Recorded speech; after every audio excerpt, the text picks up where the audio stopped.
Hi, everybody, and welcome back to World Wildlife Journeys with Russell Gammon. And today I'm joined figuratively in my studio by my good friend Alan McSmith, who's up in the bushveld of Kruger National Park. Alan is a fellow of TED Educational. You can see his TED talk on there, and I'd strongly encourage you guys to all go and watch it. It's very instructional and very edifying and very uplifting. Alan's a professional guide with a storied history behind him, and he does private safaris all over Southern and East Africa um, from his base here in South Africa. But he's also a special person in my life because he has a certain philosophical bent that I really appreciate. He's something of a wilderness philosopher. So I've been wanting to get him on the show and talk a little bit about wilderness and why it's important to us and what it means to us as people. So Alan, welcome to the show. It's great to have you join us. Yeah, thanks, Russell, and good morning from Hoedspruit. It's a pleasure to be here, and thanks for the invite and the opportunity to share a story or two. Absolute pleasure. Guides are invertebrate storytellers. So Alan's got some good ones. He was telling me before about nearly drowning and getting eaten by crocodiles in the Sahara Desert. But I'll have to get him back for that story because it's a doozy. Alan, tell us, one of the things that we've been talking about in terms of the importance of the wilderness to us as human beings going forwards. And I said to you that I felt like this pause that had happened because of COVID has shut us in our rooms. We haven't been able to go outdoors. We haven't been able to experience nature in the way that we would normally. And I'm kind of hopeful that the human race has been given a taste of what the world will look like without the wilderness. And I'm kind of hopeful that it'll be a wake-up call to people to realize that that it's important to us. I'd like to get your thoughts on that. Yeah, certainly, Russell. I mean, it's been a rough ride for the guiding fraternity, and not only us. I mean, everybody, all sectors in the world are basically on our knees at the moment, and I think there's if I have any hope, or if there's anything positive at all that can emerge from the COVID pandemic, it's perhaps an understanding of the value of some ecological thought process in our life. And I don't mean that as a guide. It applies to everyone. Ecology and the principles of ecology is a universal language. Mm. And I think there's been a cumulative effect of environmental issues over the years, and social issues, spiritual issues, social splits. Things are not going well in the world at the moment, and there just seems to be a point where it's a cumulative, a build-up effect to where we are now in the world at the moment. And I don't think there's too many people that can deny now that that we need to treat the world and we need to treat the environment with a little bit more care and respect than we have. I think it's a clanging gong now that's rattling in our ears like never before. Mm. And I guess the lockdowns, as fortunate and as enforced as they may be, I think enforcing a scenario on a person is never conducive to any positive outcome. But I think everyone's in this together, and this sort of ecological understanding that my role, what I do if I step outside the house, if I go up and talk to someone, or someone comes up and talks to me, there's an ecological impact in my actions now, and everyone is slightly more aware of this process and how delicate it is. Yeah. we're certainly getting a first-hand re-education in the principles of Darwinian evolution, aren't we? Yeah, this is it. This is it. And if you, I mean, if you look at the principles of nature, and I say this, this thought process or these things that I'm saying are sometimes difficult to accept or difficult to believe in a corporate or in a society that's built on the principles of commerce. But if you look at the principles of nature, you know, the production or energy moves in circular forms. Mm-hmm. You know, you get producers, you get consumers, and then through a number of decomposers, the energy, ultimately the production gets returned to the source. Mm. Everyone, all those organisms benefit in the circuit.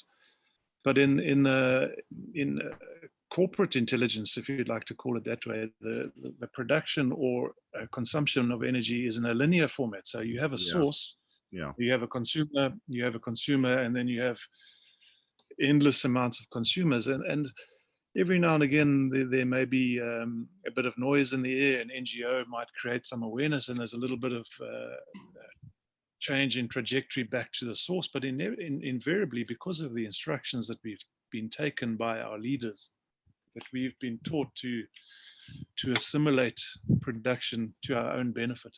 Yeah. Yeah.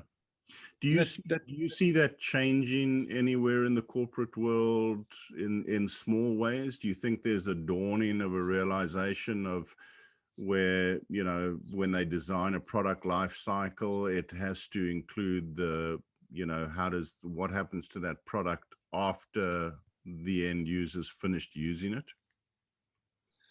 Yeah, I think there's definitely progress in that regard. There's certainly some alternative thought patterns. I mean, if you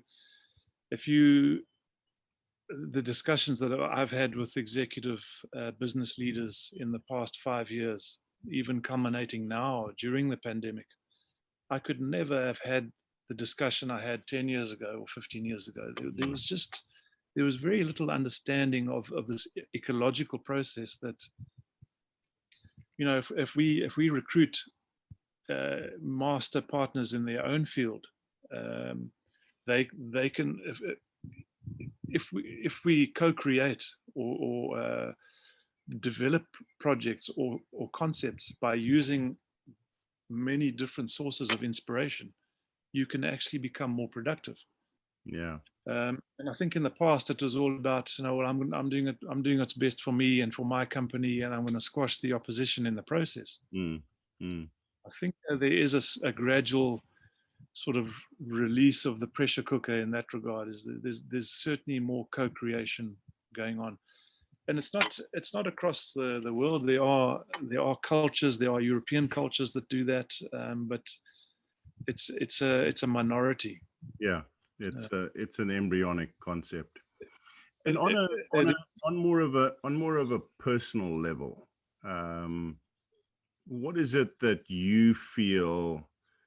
You know, you're a great proponent of wilderness as an important part of the human existence, yeah. and you got some interesting thoughts on why that is. Tell us on a personal level, you know, why should somebody care about the existence of a wilderness that, let's face it, it's a privileged thing. Not everybody gets to come and visit it.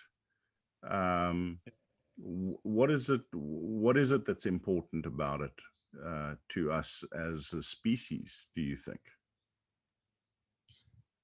Yeah, that's an interesting one. I'm of the opinion that well, the human animal has evolved principally in Africa for over 4 million years. Some people say. So it's taken 4 million years for you and I to get to this moment where we're having this conversation, and we may have looked somewhat different 4 million years ago, but the the ecological growth or the evolutionary growth is embedded in our DNA. Mm. If that's the case, then as much as 95% plus, certainly a minimum 95% of all the data, or, all the information, all the understanding that we have is rooted in a hunter-gatherer existence, which is in a state of union with nature. It's in a state of partnership, an intrinsic partnership with nature. The 5% or the 4% that's occurred when we've stepped out of that has happened really recently, when modern man started emerging. We started distancing ourselves from nature and the laws of ecology. And that's essentially where the world changed. I mean, in 1950, there was, I believe, 2.5 billion people in the world. And in my father's lifetime, it's more than doubled. So the quickening of what's happened has happened in a really, really short expanse of time. And if you look at the impact of that, I believe, if our DNA, if the source of our existence is rooted in this union, this unity with nature, the modern ailments of society, the stress-related diseases, heart disease, diabetes, blood pressure, those are all contemporary ailments that we are having, and we are not genetically designed to cope with these, because it's happening so quickly in the sequence. And in any source of inspiration, if you the leaders of the major religious sects in the world, you find the forerunners of industry, artists, professionals that constantly come up with original thought. These are guys that draw inspiration from themselves, and my understanding of the wilderness experience is it's a process of internalizing the outer landscape. So in a sense, we return back to that indigenous self that we have, that's rooted in nature. Yeah. And, so what you're saying is that a huge portion of who we are is actually tied to the wilderness, and it's only when you are in the wilderness that part of you really makes sense. I always say to people, that that this Africa is home. And you have experienced this as I have. When you take people on safari, these are people who are well traveled, they've been all over the world, and you could make an argument from a purely intellectual point of view that the wildlife of Australia is far more interesting than the wildlife of Africa, because they've got marsupials, which are really unusual. But there's an X factor about people who come to Africa and visit Africa that just, they can go anywhere in the world, but once they've been to Africa, there's an X factor about this place. And I always explain it to people. I say, look, this is where we evolved. So you want to tell me that somewhere buried in that 98% of your DNA that evolved on this continent, there isn't a little bit of code that says this is what home looks like, this is what home smells like, this is what home tastes like, there's what I say to people is, look, visit Africa, because literally every fiber of your being is going to jump for joy because it feels like it's coming home. And that's the X factor of Africa. Agreed. What you say is spot on. I mean, the outer landscapes of Africa are just sublime. I mean, everyone has seen a coffee table book with an African sunset or a lion or what have you. But as you say, the X factor is here, and the human genome originated from Africa. And if that's the case, then this literally is the motherland for us all. Yeah. Yeah. And a lot of people speak of that. A lot of guys that never been to Africa before, and have never met anyone that's been to Africa before, but when they come here and they feel the lion roaring at the red dawn, Yeah. there's just something. There's something. A light bulb comes on, and it's often a very quiet, very introspective, often Yeah. an emotional Yeah. It's encounter. almost at a After the subconscious level. It's almost yeah, subconscious. And I always say to people, hold yeah, on to that, because your logical brain is going to want to discard that as a how could this possibly be familiar to me? It must yeah, be because I watch a lot of wildlife documentaries, or because I saw this on TV sometime, or no, it's because you have a genetic operating system that has been downloaded and yeah, downloaded and downloaded. You have a genetic knowledge of this place, and your body is just exactly, going yeah, to tell you, hey, there's nothing, you have that experience. You can go anywhere in the world, live in fancy hotels, but when you come home, there's something about yeah, home that we are just designed to like. This is home. It feels good. yeah, Interesting. absolutely, absolutely. Alan, And tell us a bit as far as tell us a bit about still the here. yeah, I think I lost you there for a bit. Tell us a little bit about the work that you're doing now up in Yeah, Chile. I missed you.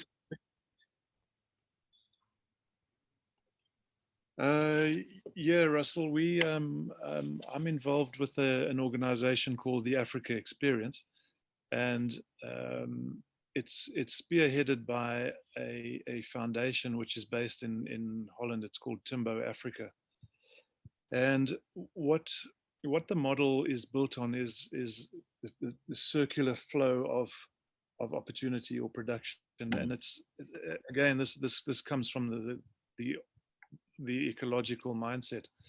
So we have two tented safari camps up in Tule, and any profits that we make are circulated back into the foundation uh, fund base.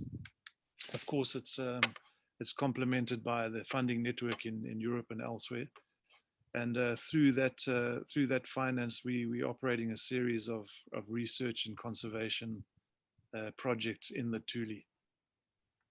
Um, we run a full-on PhD level research project, and some of the results that the guys are uncovering, it's incredible. I mean, we've counted to date 31 different brown hyena, Wow.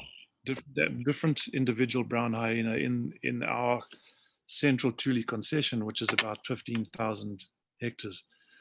And for me, that's kind of like an unheard of amount. In the Kalahari or Mm. the western parts of South Africa, they're nowhere near those numbers. So, as far as we're concerned, it could be the highest population of brown hyena, free-ranging brown hyena Yeah. in Africa, in the world. That's fascinating. Yeah, but yeah. So through these opportunities, we also generating funds. What the backline fence, the boundary fence of the central Tule is in pretty bad shape at the moment, and there's a lot of certainly in the dry season, there's a lot of elephant moving out and raiding villages and giving local communities a hard time. So we've pledged to recreate this barrier to stop poachers entering, to stop animals getting out. The philosophy is, Russell, I've always believed that the future of any conservation project, the future of any game reserve in Africa depends on partnerships with the local communities that neighbor them. There has to be Yeah. Yeah, some absolutely. kind of scenario where both parties or both ideas, both worldviews benefit. Mm. And without that, you're always going to have conflict. Yeah, Um, I mean, it's encouraging to see how widely that concept is now being adopted. It's almost everywhere I go in Africa, yeah, that kind of old model of, we keep what we make and you guys stay out the park. It's almost gone. I don't encounter that very much anymore anywhere I travel. I guess neither do you. So that's a very encouraging development. And your fact that you've got a a foundation supporting you is, I think, also quite a forward-looking funding model, because I think a lot of the purely commercial camps, the last year has been very, very hard for those guys. And I think that your funding model is definitely going to be one that everybody's going to be looking at going forwards, because, those safari camps are doing good environmental work, and they play a very important role. But I think what's been brought home to everybody is commerce alone is not going to get us over the line. No, you're right, absolutely right. And I think you mentioned that on your travels through African game reserves, you seldom see the old dinosaur model of fence it, keep them out, keep us in kind of worldview. That is extinct now, or it's largely extinct, and so it should be. Because and this for me is a further example of the progress, if you'd like to call it, or the transformation that conservation has been making. Mm. It's a step in the right direction of creating awareness to a more, call it a sacred attitude towards conservation. Because without the game reserves, without nature in the purest sense possible, without maintaining the highest degree of biodiversity as possible, you don't have the interest from the funders. You don't have the interest from the safari operators. And if you don't have that, you'll have an ambivalent attitude towards conservation from local community members at best. Mm. They won't tolerate conflict, or predators killing livestock. They'll stop tolerating it. So for me, one of the greatest examples that I saw of this happened in Namibia, which has got a very unique conservation model, where the areas are divided up into conservancies, and each conservancy is run with its own kind of management plan. Mm-hmm. And the crossovers, or the gray areas between these conservancies, are invariably a source of conflict. Yeah. And last year, 2019, do you recall the shooting of Voortrekker, that big elephant bull? Yes. Desert elephant in southern Damaraland. When the local community members and the conservancy board members actually found that there was a license out for Voortrekker as a problem animal, these guys all collectively wrote to the Ministry of Environmental Affairs and Tourism and said, guys, listen, don't shoot this elephant. We need him. We want this elephant on our landscape. And for me, that was kind of like a paradigm shift, between the old days of, the elephant they're dangerous, they're destructive. Let's kill it. Let's have some short-term benefit in some meat. We might make a few bucks from the process. And that for me, out in the middle of the desert, some of the remotest or maybe impoverished parts of southern Africa, this thought process was emerging. Yeah. And that for me was a further a trigger or affirmation that we have to look at nature through a different lens. Yeah. We have to look at biodiversity and how it can benefit us through a different lens, and we have to take the spotlight of commerce off it. Yeah. Elephants and trees, sharks, whatever we consume at incredible rates, they're not commodities. No. Nature, some things are just not for sale. I was saying that, however, Russell, I mean, we chatting yesterday. You mentioned of a colleague of yours in Zimbabwe who is a professional hunter, and under that model, under those conditions, without uh, different opportunities of support, um, he's adapting. Yeah. He's adapting this model, and it's working. And that's the principle of ecology. We need as many inspired change makers operating in union. You know, here's a good example. You were telling me earlier about going to an oasis in the middle of the Sahara Desert and finding a group of crocodiles that have been isolated there for a long period of time and have now become dwarf versions of what they started out as. This is, to me, a good example of that, because, you know, the individual that I was talking about, Buzz Charlton, is doing some incredible conservation work, you know, in a very, very isolated and you know, it's a part of Africa where nobody goes, and unless you're a hunter, then you go there because of the work that Buzz is doing, really. And this is an example of this thing that we discussed, and what we agreed on is, you know, one size does not fit all.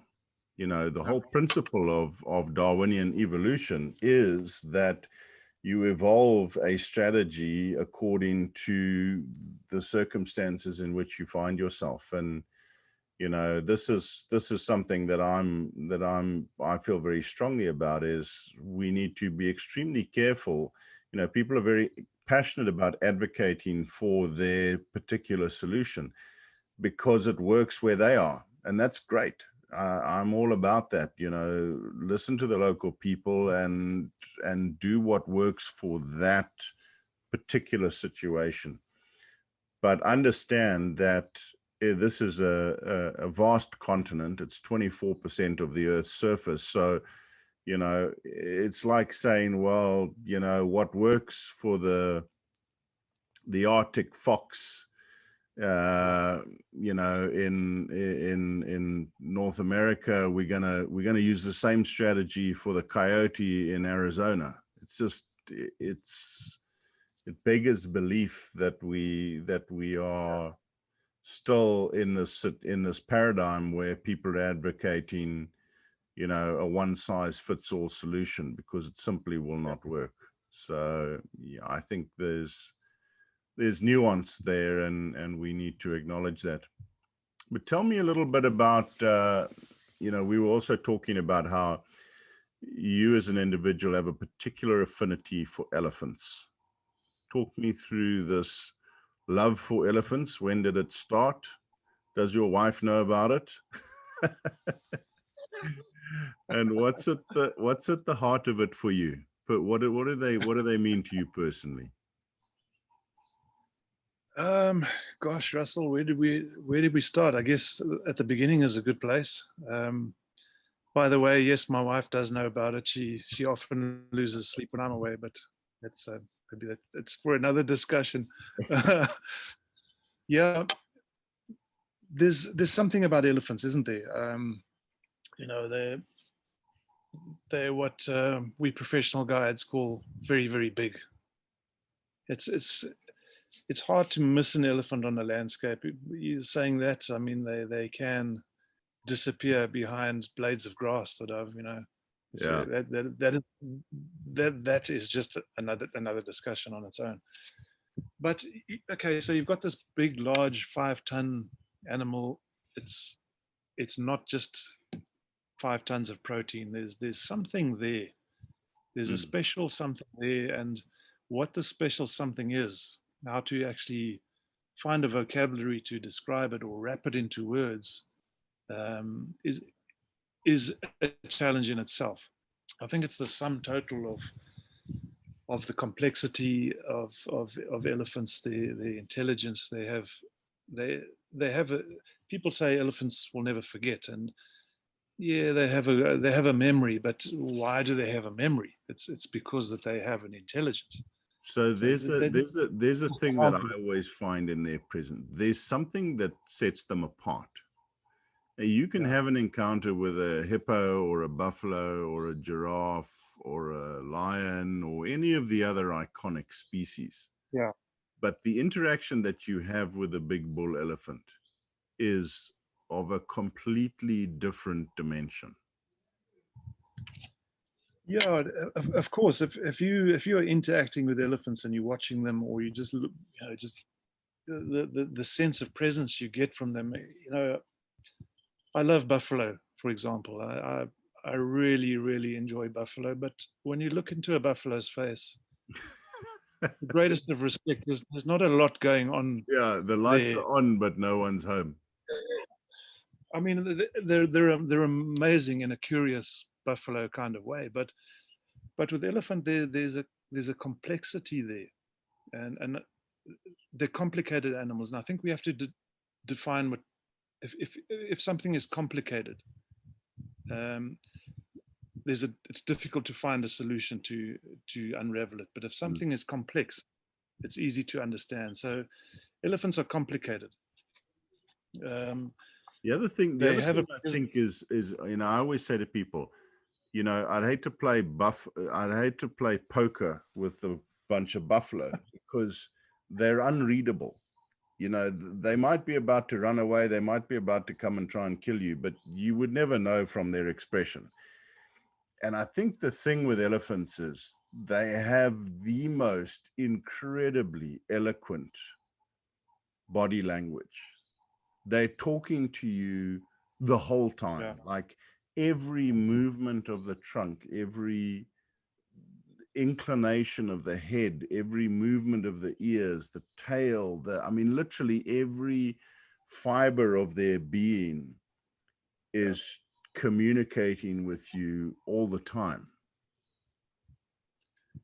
Yeah, when we're having interactions with the elephant in the bush, I often say to the clients, watch the elephant's eyes, because the eyes are the window of the soul. If you are trying to gauge a change in behavior, or a change in mood, a swing, it's the same with people. It doesn't happen with the body; it happens with the eyes. Mm. So watch the eyes and watch the feet and watch the tip of the trunk, and Yeah. you'll see a coordination between all three. Yeah. An elephant is never still. The whole body is almost in a sense, a satellite dish. It's receiving information through its whole body at all times, but particularly through its feet, that are highly receptive and highly sensitive satellite dishes. Hmm. Even as far as being able to receive and decode infrasonic sound, sound in the form of energy, which can cover distances of, well, the limit of this is up for debate, but it's certainly up at 100 kilometers. He was. That elephants are able to communicate with one another. And if you drop a stone in a puddle of water, you have the ripples just emerging in all directions. When an elephant is communicating through this subsonic sound, the sound is emerging from that elephant in all different directions, multidimensionally, and it's traveling through the ground, and it's being decoded by another elephant. But it's not just sound that it's receiving; it's messages, and sometimes quite complex information. Yeah. And this is all done uh, for elephants to communicate with each other, to become spatially aware, which is part of how they survive out in the wild. And if you look at when an elephant is born, when a young elephant is born, its brain is proportionately smaller than what it will grow up to be. So that happens in humans, it happens in dolphins, it happens in gorillas, Mm-hmm. where the brain develops as the body grows. in antelope and buffalo, the animals are born with their brain in situ. It doesn't really change that much. Yeah. So for me, immediately that indicates there's a capacity to learn. Yeah. You know, the brain is developing the same principles with us. And if you accept that there's a capacity to learn, the inverse concept must be true, that there's a capacity to teach. Mm. And what, because the information is complex, what the adults are passing down to the baby elephants is incredibly intricate information. Yeah. Um, Yeah, I yeah, mean, this is one of the things that you know, you commented on my earlier interview with Rory Young, and we discussed it in that thing, saying, you know, especially for elephants living in an environment like the deserts of Mali, that you know, that ability to learn and to pass on information from one generation to the next is actually what enables their survival in those very capricious environments. So, you know, when we start say, you know, we've got an arrogance that we say, well, you know what, if we eradicate all of the elephants in Mali, we'll just bring some more elephants and drop them off, because our understanding is that these animals, regardless of where they come from, are pre-programmed with enough information to live in any environment. And what we're discovering is that that's actually not true, that they have no ability to survive in an environment like the Sahara unless they know where the water holes are. You know, if you keep an elephant population there long enough, they'll eventually figure it out. But you know, I think they've seen this with the difficulties that are being created in the Botswana ecosystem, where they're trying to get those elephants to go up into Angola. And there's a real reluctance on the part of those elephants, because it's not something that, you know, it's not something that they've grown up doing, and they're not keen to go and learn anything new.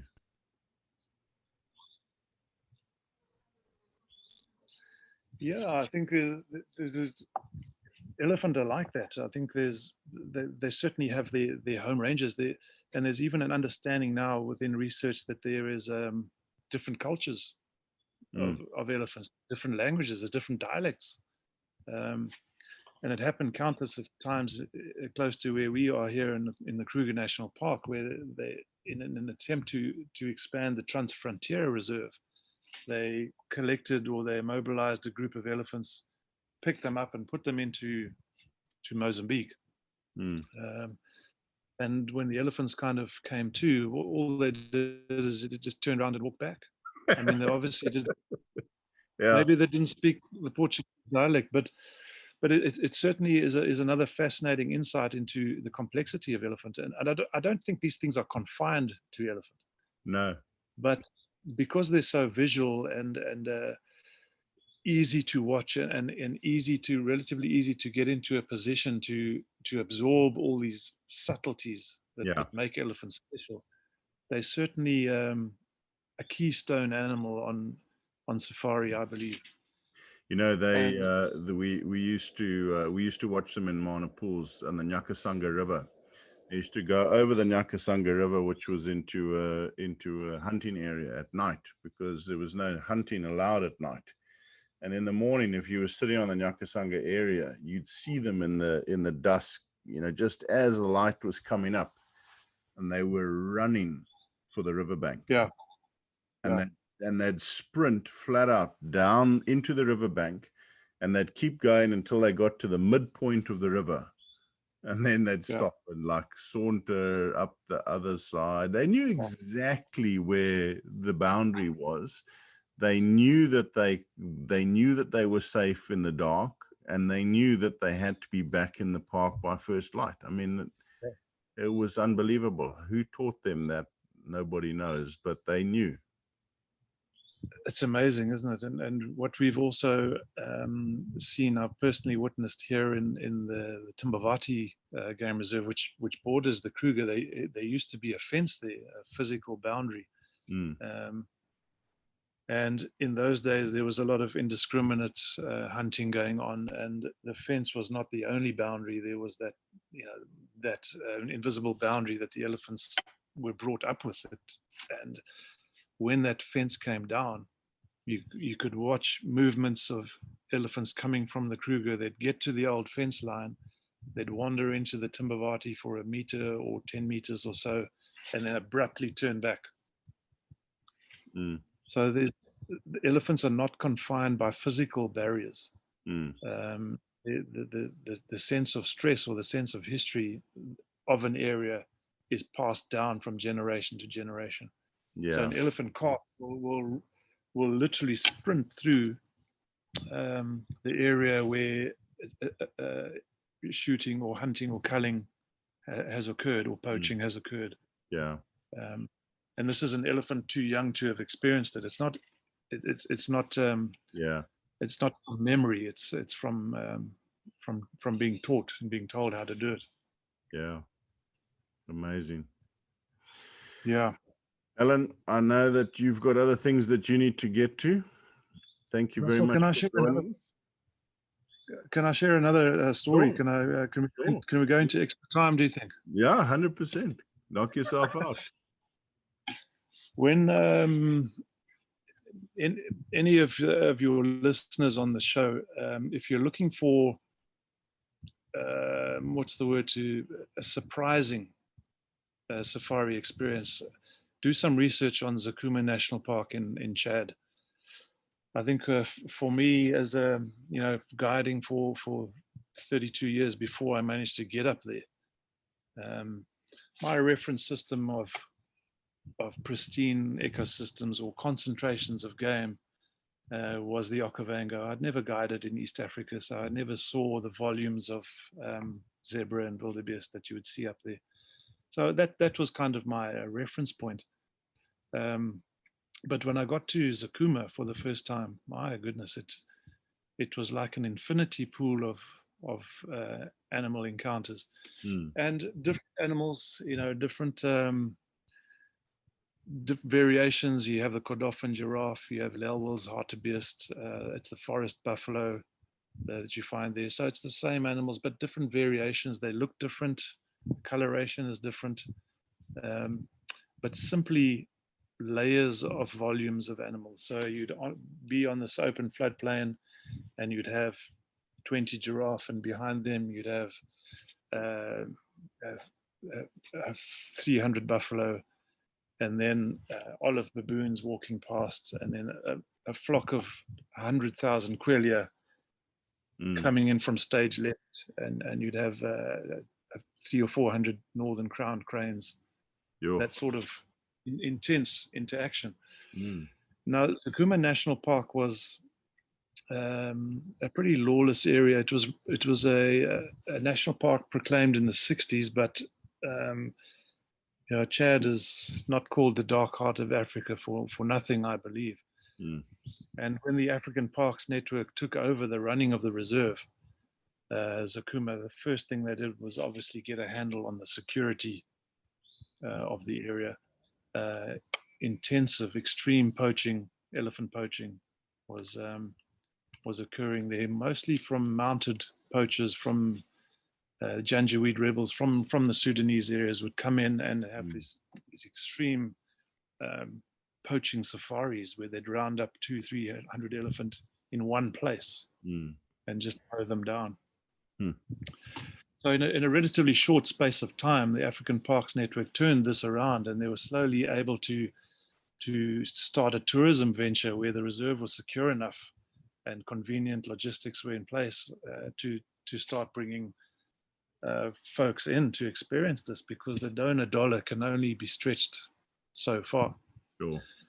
And the reserve now, we were chatting yesterday, and it's very difficult to be, let's be honest, it's easy to be pessimistic about conservation in Africa. And the story of Zakuma and the restoration and the regenerative impact of what has happened there is a model that I believe should be taken note of on the international conservation stage. Yeah. It all comes down to me to elephant.